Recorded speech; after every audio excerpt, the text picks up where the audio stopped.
Thank you, Nancy, for your kind introduction. I'm impressed by the fact that I imagine everybody speaks English here, although I should assume that in this college. Can you hear me in the last row? Yes, okay. So I would like to review with you the concept of personality and personality disorder. It is an actual issue because there is so much confusion about it in the field and so much controversy because different researchers have studied different aspects of personality, both normal and abnormal.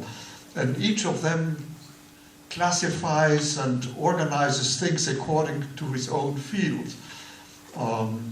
You have Cloninger, who has studied affect systems and then classifies personality according to the predominant pathology of one of the major neuroamines that determine major affect activation.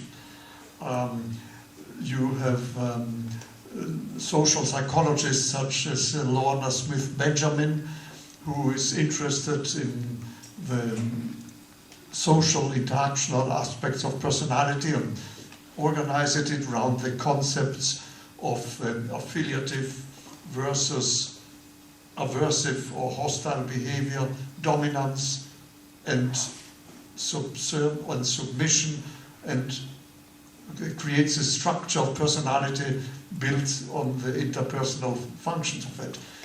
You have the psychoanalysts who build the classification on the basis of the predominant drive-derived conflicts, oral, anal, phallic personality structure, etc.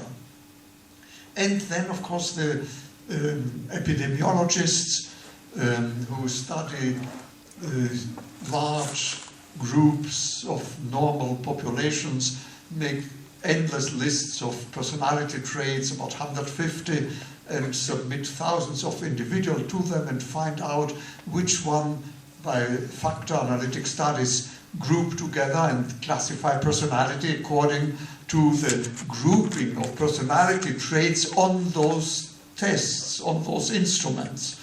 This leads to the 5 factors theory that I'm sure everybody knows, and that has been very influential. And the communication between those different orientations is, not to say zero, I would say rather limited, and that shows in the committees that classify personality disorders on the DSM system in the United States and the ICD system in Europe. And those committees make decisions politically according to who cries louder.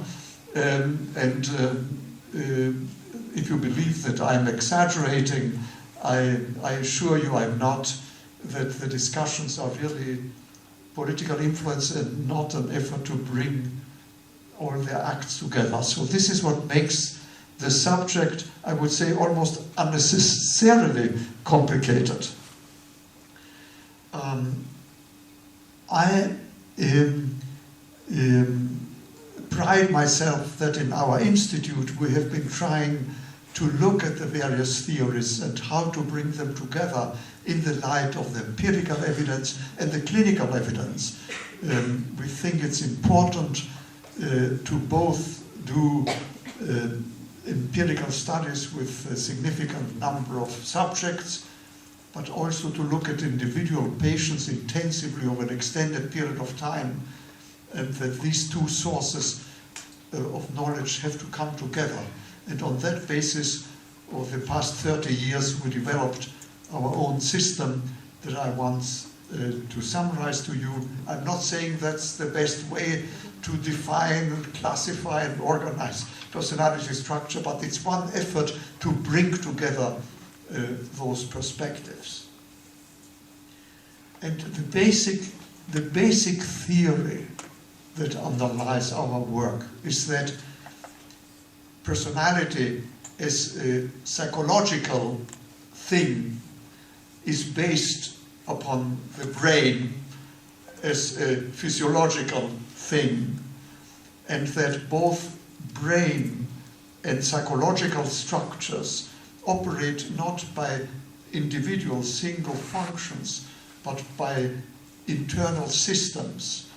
The brain operates not by the isolated or combined functions of structures or the actions of individual neurotransmitters, but by the development of systems by which neurotransmitters and brain structures are coordinated in terms of some major function, so that the brain has a hierarchically supraordinate integration of some basic functions, but that the same thing is true for psychological functioning, so that psychological functioning is not an epiphenomenon of brain functioning, but the development of particular structure and functions of the mind that in turn get organized into systems and influence behavior, so that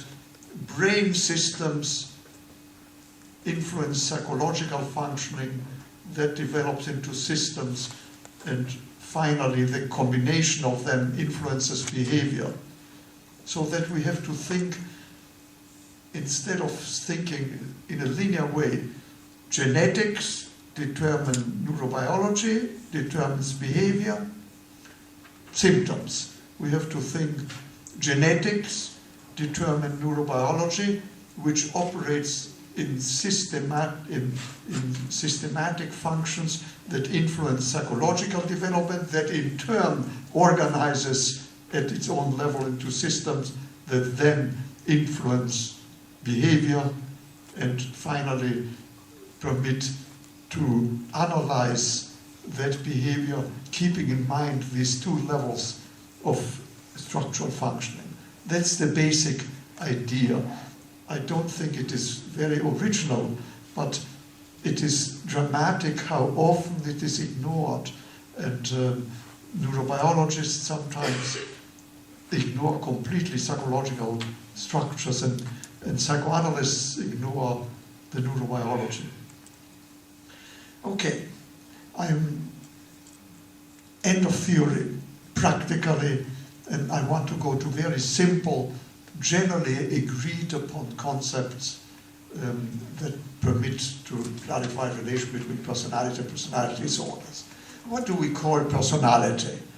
It is the total sum of psychological functioning of the individual that permit the individual to relate to the psychosocial environment and at the same time monitor his or her own psychic functioning and organismic state at the psychological level. So that it's an umbrella concept that includes all psychological phenomena, regardless of their origin. And there are certain basic components to it. And we'll go into each of these components. The first one is temperament.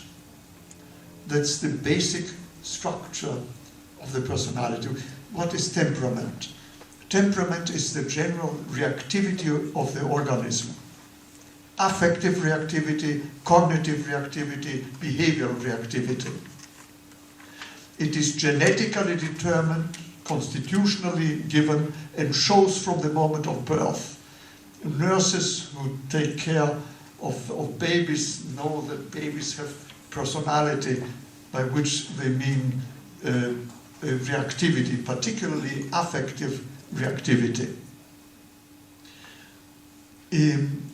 Affective reactivity is clearly determined by neurobiological developments, by the developments of affects. What are affects? Affects are psychophysiological functions and structures. They are packages of a series of related biological and psychological events that go together. basically, they are experiences of pleasure or pain, positive or negative, rewarding or aversive, subjective experience that have the function of the fundamental motivational systems. In other words, affects are the fundamental signal that tell the organism, this feels good, go for it, this feels bad, get away from it. So they are the fundamental motivators of behavior, as Piaget for the first time pointed out many years ago. Affects originate in the functioning of the limbic system, and we can divide the brain roughly into limbic functions and cortical functions. That's an exaggeration, but an important neurobiologist, Siegel, has said, well, if you put your thumb in your hand and then you cover it, that's the brain. The thumb represents the limbic system and the cortex on top of it, and that's enough to start out with. More concretely, the hypothalamus originates the basic affect developments around the so-called 4 Fs, major functions: fight, flight, feeding, and sex. Okay.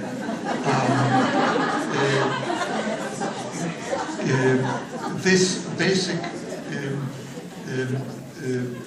basic functions are in addition to organismic regulation of temperature and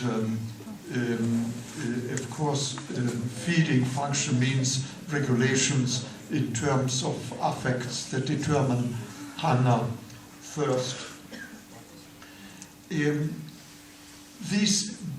This basic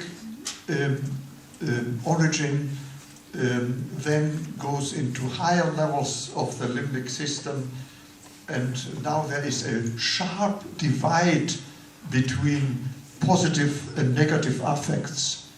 The structures that determine rage, fear, are completely separate from those that develop enormous pleasure and affiliation, sexual excitement, euphoria. On the negative side, the most important structure is the amygdala, and within the amygdala, subdivisions that determine rage or fear. Positive affects are originated at the tectum and the nucleus accumbens, and by different channels, the stimulation from these structures is conducted to the cortex, particularly to the prefrontal cortex, and in the prefrontal cortex and preorbital cortex, and particularly the central part of the prefrontal cortex, the ventromedial aspects of the prefrontal cortex is a receptacle of affects, and it's only at that level that potentially positive and negative affects can be integrated, in which there's also the confluence of the anterior part of the cingulum, so that that junction between anterior part of the cingulum and the ventromedial part of the prefrontal cortex has a central function in which the subjective feeling of pleasure or pain gets combined with a sense of the cognitive context in which these feelings arrive. The cortex of the brain has the function of permitting the development of the knowledge of the immediate environment, of the external world. It gives a cognitive picture of the external world, and it gives a cognitive picture of what's going on with the body by the thalamocortical tract that communicates sensorial experience from all over the body to that same area. And we can step back for a moment and say that basically one could classify the basic brain functions, or brain systems rather, into the affective system determining motivation, the cognitive system giving a cognitive context, what's going on now that I'm feeling the way I'm feeling, and providing at the same time information from the external world and from the body, and information that is not the information that is of course intimately linked with the perceptual system, with the sensorial organs that also converge all the information on the cognitive brain.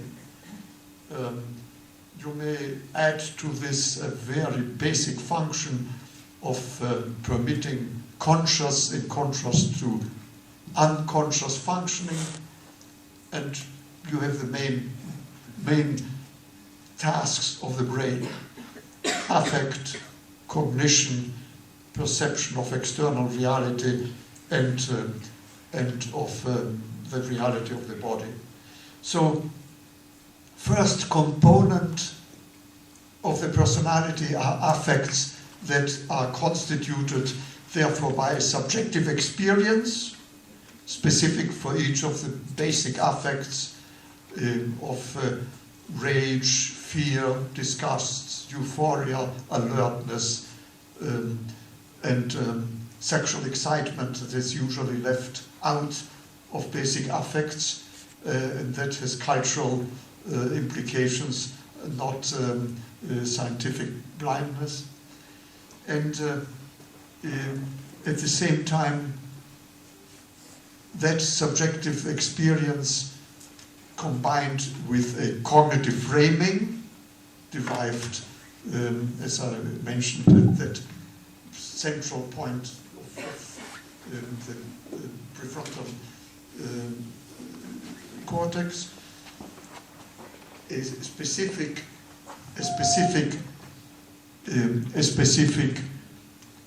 facial expression that is typical for each affect, and it was Darwin who first observed that all animals of the same species have the same affective expression for the corresponding affects, and that includes human beings. So there is a genetic determination not only for subjective experience and its cognitive framing, but for a specific facial expression and associated psychomotor movements. And that facial expression, by the way, has an essential communicative function that is essential in the survival of mammals, because mammals are born before they are fully ready to survive, and their head is too big to be fully developed in the abdomen of mother, and they have to develop after birth, and therefore have an extended period of time in which they need to be taken care of, and affects signal the needs of the organism, and the genetic determination that determines affect expression is the parallel to the genetic determination to the capacity to reading affects that mother has as an inborn function under normal circumstances, and that permit then the caretaking animal to realize what's the need of the infant, how to take care of that, so that the communicative function of affect is extremely important in terms of survival. And of course, affects appear with mammals and have a basic survival function. In addition, all these processes determine neurophysiological development, changes in neurotransmitter activity, and determine neurovegetative discharge.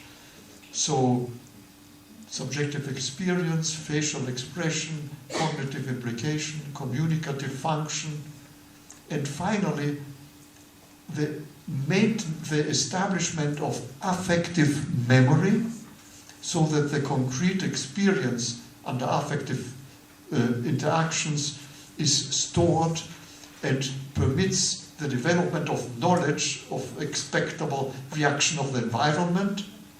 And it's the hippocampus that is the central organ that controls the establishment of affective memory. Affective memory, which constitutes the basis for learning under conditions of affect activation. And one has to think of the development of rage or pleasure or fear as simultaneous processing of the subjective experience, cognitive integration, affective memory, discharge, communicative function. In the activation of affects, the baby establishes a relationship with mother who is able to read the baby's affects and acts accordingly. This in turn is a very important general system of early development, and mothers, as I mentioned, not only have the capacity to read the affect and act accordingly, but in that process, their own capacity for establishing that relationship with the baby is activated, the attachment system of mother, and the search for a gratifying relationship with mother constitutes the activation of the attachment system of the baby. It's one of the basic affective systems, attachment. It's not the only one. Together with the attachment, there are other positive systems, as well, of course, as other negative systems to which I referred already. The erotic system is another positive affective system that develops from birth on, although we usually recognize it only later in childhood. The peer bonding system of playful relation with other individuals of one's own type is another system that becomes important throughout the first years of life. So that attachment is a central early system, the erotic system with slower development, and peer bonding with slower development are the positive systems, while on the other hand you have the fight-flight system to escape from dangerous, aversive situation as a negative system, and the separation panic system, a basic system connected with the negative of the attachment system when attachment is threatened, which triggers a basic survival reaction that was first described by Bowlby, with combination of anxiety, rage, and the beginning of what later on is depression on the one hand, and later on determines a kind of a self-cutting down, self-elimination when attachment doesn't take place, when the panic separation is not effective, leading to detachment, avoidance, and may seriously affect the relationship with significant others. So affect activation, the first aspect of the personality, really implies the activation of 5 major systems, of which attachment is the most important early one, its counterpart of separation panic. In the interaction with mother,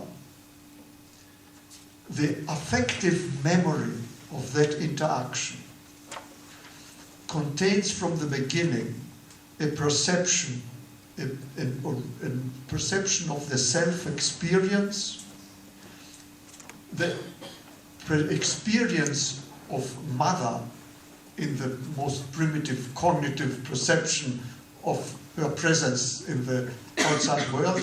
It may be at first a pictorial impression of light and softness, primary impression of the breast as the source of happiness, gratification, gratification of hunger, gratification of anxiety, gratification of erotic needs, and out of which gradually the image of a more total mother will evolve, but will evolve from the first days of life on. So that the affective experience of interaction takes the form of a self-representation relating to an other representation, object representation, under the frame of a predominant affect. So the gratifying relation with mother leads to an idealized sense of a happy self relating to a totally gratifying object in the context of a happy primary experience. To the contrary, moments of fear, of hunger, of pain that are not gratified activate the separation panic system. Anxiety, at first it's a formless, empty blackness, we might say, but that gradually takes the form of a bad world that is attacking one, and it's an attacked, threatened, terrible sense of self surrounded by a universe that cannot be understood, and that induces a negative reaction of intense rage, anxiety, and that, as I mentioned already, contains the seed of the later depressive reaction when a needed and loved object is not available. And these experiences of an idealized relation between self and other, or to the contrary, the absence as an experienced terrible situation between a suffering self and a hostile, diffuse other, are primary peak affect experiences that are stored separately in the hippocampus. The only way to bring affective systems together is in that prefrontal, central prefrontal area that I mentioned to you. They are stored separately and determine a primary subjective world of idealized and persecutory experiences of self relating with a significant other. These two segments of psychological experience have an important function in predicting future behavior.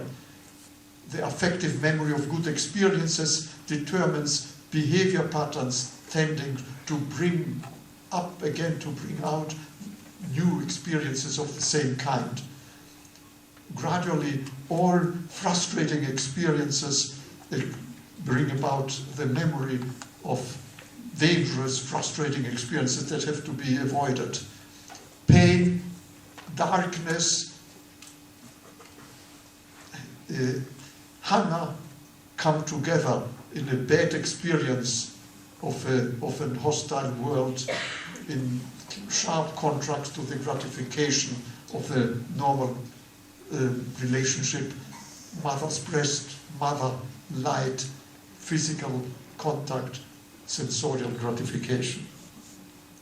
So the internalization of these extreme experiences in two separate kind of worlds is gradually integrated with other memories, non-affective memory internalization that are determined by the total cortex of the brain, in which ongoing learning occurs also under conditions of low affect activation. The baby, when it doesn't have intense positive or negative feelings, is curious, explores the environment, and there is an affective system geared to the exploration of the environment, to become interested in the environment, and to be connected to those other affective systems that at the moment are dominant. This general system, called seeking system, operates under low affective activation in acquiring general knowledge about what is going on in the world, and that contributes gradually to enriching the subjective experience with neutral information and a gradually more objective way of looking at the world that surrounds the baby.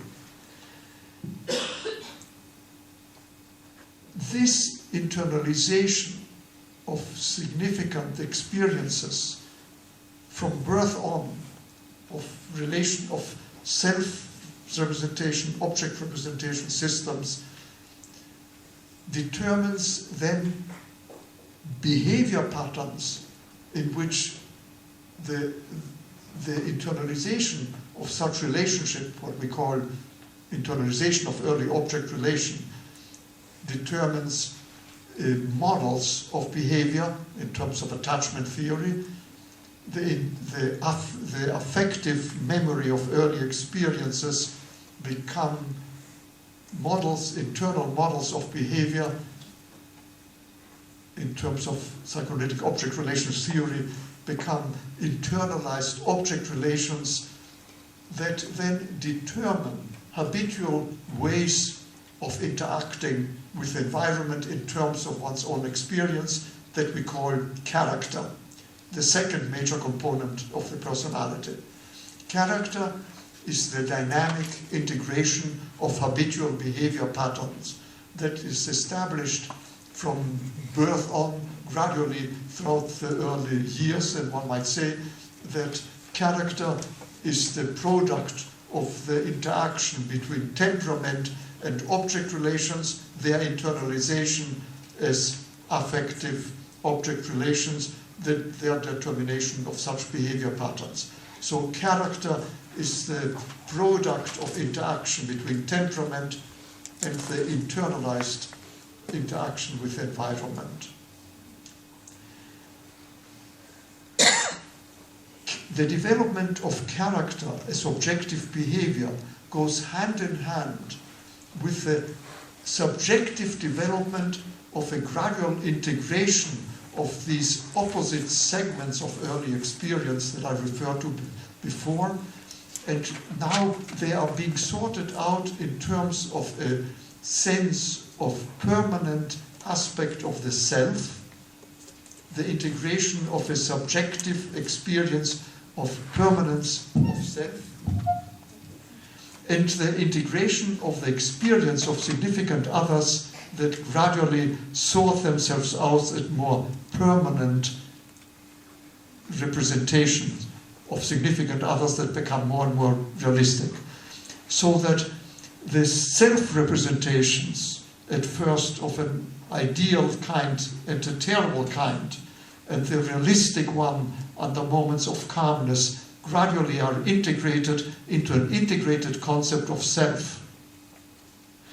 And the transient experiences of significant others into permanent experiences of significant others that constitute an internal world of the representation of significant others, an internal world of object relations. We call the combination of an integrated sense of self and an integrated sense of significant others identity, normal identity, so that the subjective correspondence to the development of character is identity, or one might say the behavioral correspondence to identity is character. The third component of the personality that becomes important derives from the internalization of relationships with significant others, but derives from experiences that don't have an immediate practical instrumental nature, but that refer to general rules and regulations how to behave, to survive and do right in the world. They derive from all the aspects of interaction in which the baby is taught no, no, or yes. That's the way you should be. In other words, demands and prohibition.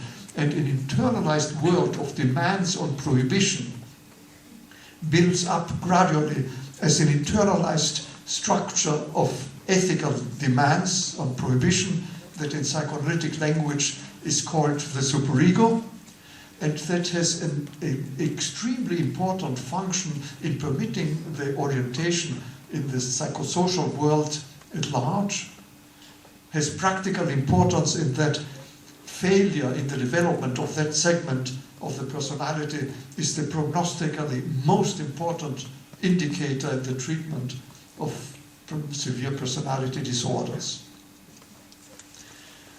A final component of the personality is the cognitive organization of experience itself. I already referred to the cortex as the organ in which cognitive experience is internalized and organized. That cognitive experience is particularly centered on the capacity to abstract general rules of reality, of behavior, of the predictability of the environment, the scientific thinking of the mind, so to speak, signaled by particularly by the function of abstraction. And the capability of abstraction is the main manifestation of cognition, of intelligence. And today we know that intelligence, measured practically by intelligence quotient, is determined in part genetically,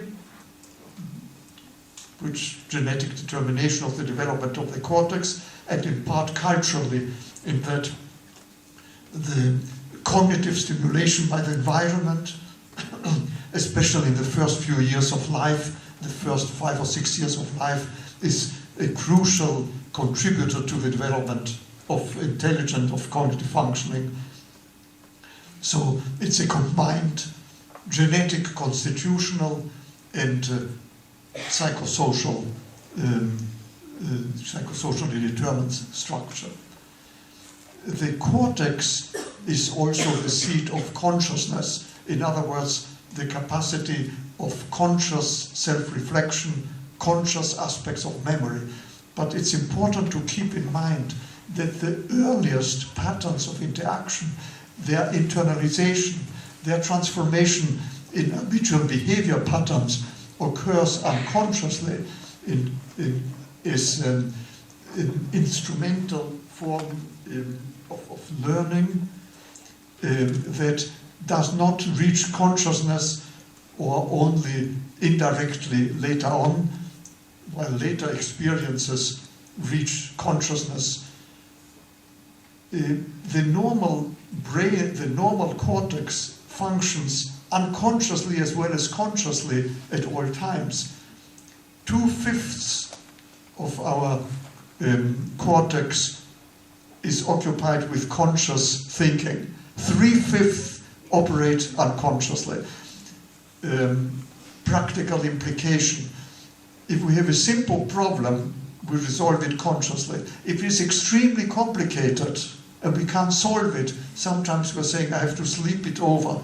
And next morning we find a solution. In effect, it has been empirically demonstrated that the solution found on the next days are better than those immediately with extremely complex problem because of the ongoing process of unconscious cognitive organization.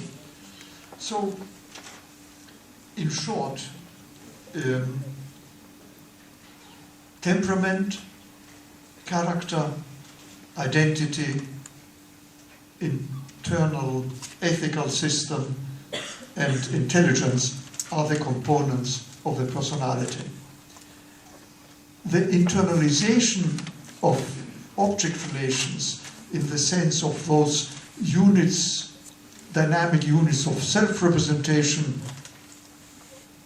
linked with object representation under the impact of a dominant affect, become basic structural development of the tripartite structure that Freud described as part of psychoanalytic theory. They get first integrated, as I mentioned, into identity and the integrated concept of self and the integrated concept of significant others become the essential structures of the ego as described by Freud. The internalization of value systems becomes the superego, and that is a complex process in which the earliest fantastic demands and prohibitions having to do with severely distorted experiences of demands and prohibition of earliest childhood, early primitive prohibitions are gradually modified by earliest idealized views of how one should be to be loved by one's parents, so that there is a segment of persecutory demands and prohibitions and then of idealized demands and prohibition that gets integrated into a more realistic, internalized system of moral beliefs, what's really the Freudian superego. And so that ego and superego are really the development of complex, evolving, internalized representations of the relationship between self and others. And at the same time, these psychological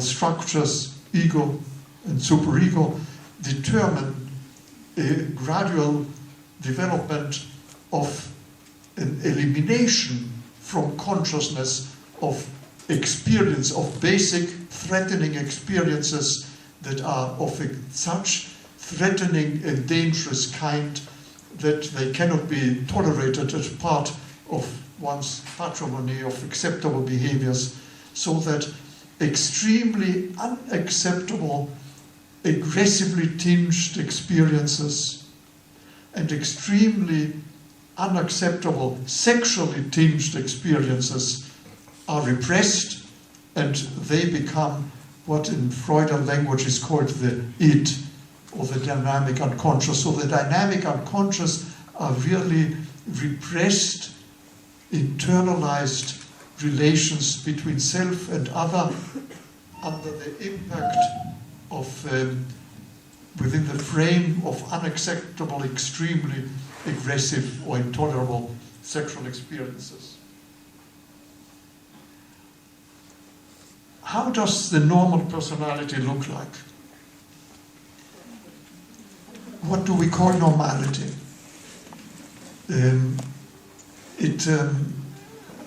are infinite descriptions, but in this regard, I think there is less controversy in the sense that it implies a general, well-integrated sense of self, a generally well-integrated world of significant others. In other words, the capacity to realistically be able to recognize other people and recognize them not only in terms of internal behavior, but the permanent aspects of their personality out of the synthesis that one achieves. And in that regard, I neglected to mention one important function in one's knowledge of other people, namely the capacity to attribute an independent mind to others, theory of mind, that goes in parallel to the capacity for reflecting about one's own mind. We know that the capacity to differentiate self from other develops practically from the first few weeks of life on. There's empirical evidence of cross-modal experience. In other words, a baby gets around a ball into his mouth and then is presented with a cube and a ball, and he looks more at the ball than at the cube. If you give him a cube in his mouth and then present him with a tube, he looks at the cube. In other words, the baby is able to transfer subjective experience into sensorial subjective experiences into a visual one.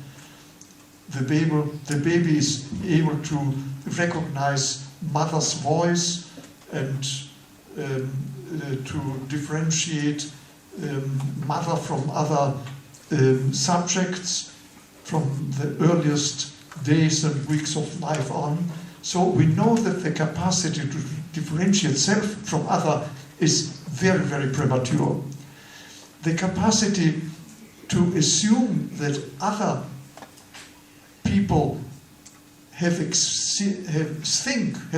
psychological experiences goes in parallel to the awareness of one's own affective experiences. The baby originally tends to attribute to mother the same affect that the baby has, and only gradually is able to separate that experience, which is part of normal attachment. Part of normal attachment, normal attunement by mother, is to signal to the baby that she understands the affect of the baby. She can respond congruently, but at the same time her affect is marked, is different from that of the baby. So the baby gradually begins to distinguish the affect of mother from one's own, instead of living at a world of equivalence.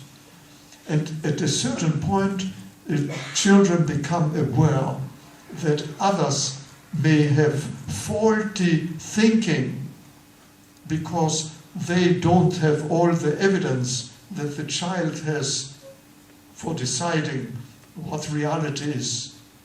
This capacity to critically examine other people's thought, to realistically and critically examine other people's thought, only occurs at the end of the third year, beginning of the fourth year of life, at which point theory of mind gets finally established. But theory of mind has to be differentiated from the capacity for empathy. The capacity for empathy is a different function that operates from birth on by mechanisms still unknown, which we call contagion. Babies in the crib, a baby starts crying, all the babies start crying. So there are very primitive mechanisms that then get complicated by mechanisms that we have come to understand, which are called the mirroring functions. Mirror systems, first discovered by Gallese in terms of the mirroring of movement and perception, really has much more complicated structures that permit mirroring of emotional experiences of others in terms of all the cues, sensorial cues and affective memories cues that one has accumulated. So there are complex mirroring systems, such as in the insula and other brain regions, is a second major system that determines empathy. And finally, empathy is strongly reinforced by the capacity to integrate total experiences at the moment when the idealized and persecutory segments of the mind can be integrated. So, empathy has complex origins, and the normal personality then has a capacity to assess oneself, to have a realistic experience of self. In other words, the capacity to be able to differentiate a momentary state of mind from one's general consistent personality, consistent self, to do the same with all others, and to obtain gratifying relationships with significant others, effective and gratifying relationships. So, realistic self-knowledge, realistic knowledge of others, gratifying relationships, and general flexibility of behavior, so that in spite of one's habitual behavior pattern, we're able to modify and correct behavior patterns in terms of immediate social reality, indicate normality. How do we evaluate it practically, clinically? By asking patients how they function in three major areas of their life. How they function in work and profession, in love and sex, in social life and creativity. Work and profession means whether one is able to work or study, be satisfied, be successful, live up to one's potential and be gratified by it. Love and sex, if there is a capacity for full and free development of all sexual functions, integrate them with the capacity for tenderness and intimacy. In other words, the integration between erotism and love. In the social realm, the capacity to have friendships, intimacy with friends, ratifying an effective relation with friends and family, and creativity in the sense of finding areas in which one can be gratified and happy with a personal interest that in itself absorbs one regardless of its function, without it having a function simply of self-aggrandizement. So that's in essence normal personality. What are personality disorders?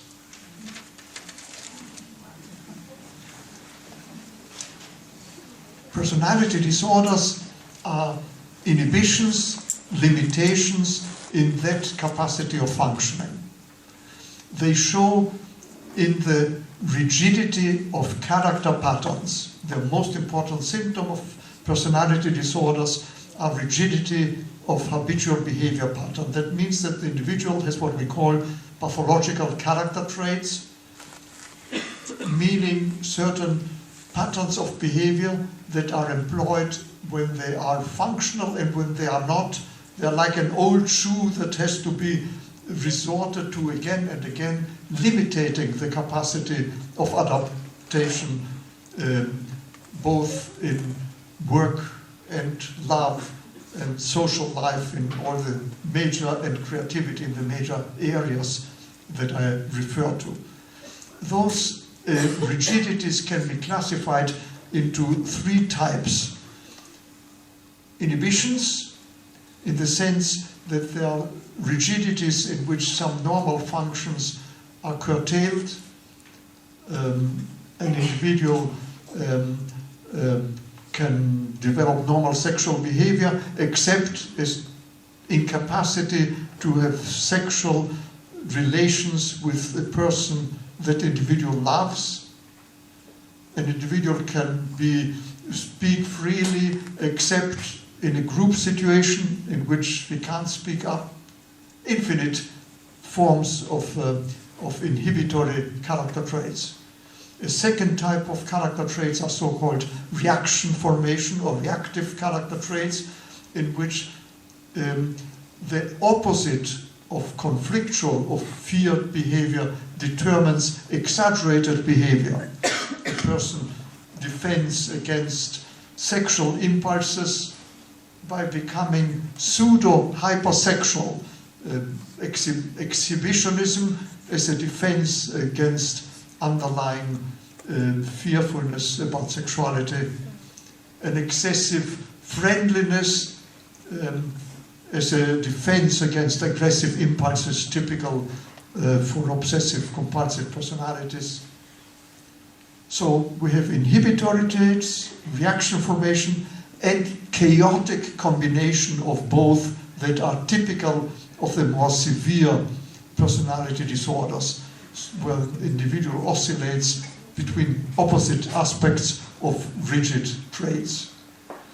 These are first symptoms of unresolved issues in the adaptation to self and environment. Second, typical as a consequence of these traits is a reduction in the capacity of effectiveness and gratification in those three major areas that I mentioned. Third, and this becomes a crucial differentiation, there are two general levels of personality disorders. Those that we call operate at a neurotic level, neurotic personality organization, in which we have such rigidities, but with maintenance of an integrated sense of self and integrated views of significant others. And another type of personality disorder, the more severe personality disorders that we call borderline personality organization, not to be confused with borderline personality disorder as a specific type of severe personality disorder at that more severe level. Borderline personality organization characterized by the lack of integration of the concept of the self and lack of integration of the concept of significant others. These more severe personality disorders are related basically to a fundamental etiological feature, a predominance of the aggressive, negative aspect of internalized experience of relation with significant others that I mentioned earlier.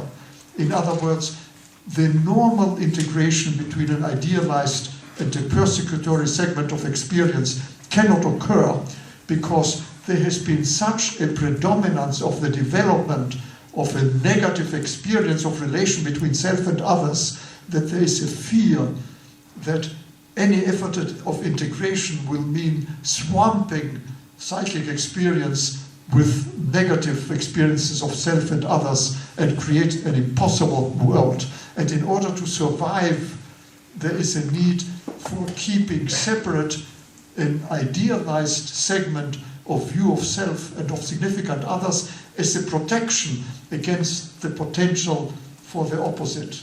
And any frustrating experience, any negative experience immediately activates that terrible world of bad self and object representations, so that the individual does not have an integrated view of self and integrated view of significant others, tends to divide the experience of self into moments of idealization and moments of despair, inferiority, and panic, and views others either as totally good and gratifying or totally bad and persecutory, in other words, a chaotic view of self and others that interferes with a realistic evaluation of the environment, interferes with good relations with significant others, interferes with normal love life, interferes with the capacity to commit oneself to work, profession, gratifying social work. These are the severe personality disorders. What are the causes of personality disorders? Two basic causes in the most simplified version. In the case of severe personality disorders, an excessive development of the negative segment of experience. And the cause of that can be multiple. Genetic, constitutional, excessive predominance of temperamental disposition to negative hyperreactivity,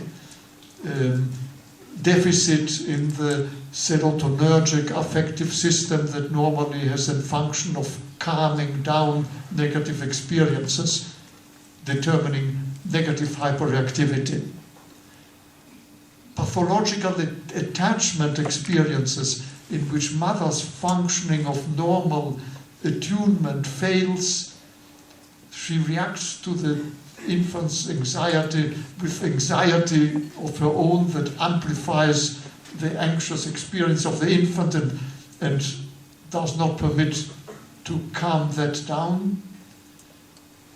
Or mother has an incapacity for her own problems, for an affective attunement that interferes with empathy with infants or child's negative affects and creates an excessive burden and excessive activation of such negative affects. In simple terms, severe traumatic experiences, sexual abuse, physical abuse, chronic witnessing of sexual and physical abuse, a chronic distortion of generational boundaries, chaos in early family relations, particularly those that create unpredictability of the family environment. Babies and children are able to adapt to very difficult, from the outside impossible circumstances if they are predictable. It is the unpredictability that is particularly hurtful. So these are, in the simplest summary, etiological factors for which we have empirical evidence. The deficit in the transporter gene of the serotonin clearly is related to hyper-aggressive reaction to negative stimuli, just to give you one little illustration. The second major etiology is pathology of early sexual experience. That, in general, is less severe, except when it is combined, of course, with development of severe aggression, is less severe and has to do with excessive inhibition and prohibitions against normal infantile sexuality.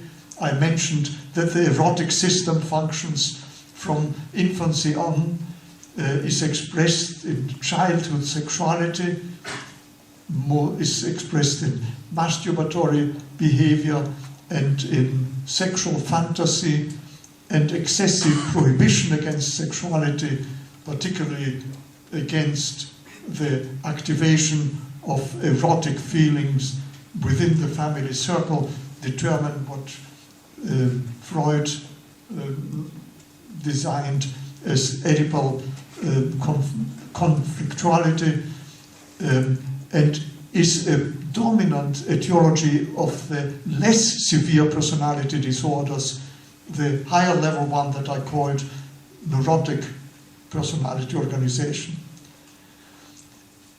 Clinically, the personality disorders have been described as various constellations, of which some are clinically clearly dominant and have been described in ways that show the combination of the typical constellation of such personality traits. There are others that have been derived from empirical instruments and have clinically proved to be much less viable and realistic. So this is still controversial, but for practical purposes, I would say that the obsessive-compulsive personality, the depressive masochistic personality, the hysterical personality are personality disorders at a neurotic level in which unconscious sexual conflicts and limitations in characterological developments derived from them are a predominant etiological feature. The borderline personality disorder, the narcissistic personality disorder, the histrionic personality disorder, which is a milder form of borderline personality disorder, the antisocial personality disorder, clearly are severe personality disorders of an extroverted kind. The schizoid personality disorder, the schizotypal, more severe form of the same, the paranoid personality disorder are severe personality disorders of an introverted kind. There are some less frequent personality disorders, but clinically important one, such as hypochondriasis, which is also an introverted severe personality disorder. And the different clinical constellation that I mentioned to you clearly can be organized in terms of their degree of severity, the extent to which introversion or extroversion, which are temperamental characteristics, characterize their character structure, and the extent to which aggression predominates for all its causes in the etiology, or to what extent unconscious sexuality determines their etiology. Practically, and this is the last point, the general treatment of personality disorder, their treatability, depends on the degree of severity, which means the extent to which identity is normal or not. We call the absence of normal identity the syndrome of identity diffusion. So identity diffusion simply means lack of integration of the concept of self, lack of integration of the concept of significant others. So severity given by presence or absence of identity, the good or bad quality of object relations that the individual has been able to achieve. I have patients with severe personality disorders who still are able to achieve intimate relations with significant others. Their prognosis is better than when that is not the case. The extent to which direct aggression is woven into the character structure, the severity of aggression directed against others and directed against self, the extent to which there is moral integrity maintained or antisocial behavior present. These are the basic prognostic features that derive, as you can see, from the various aspects of etiology and character structure that we've talked about. Thank you for your attention.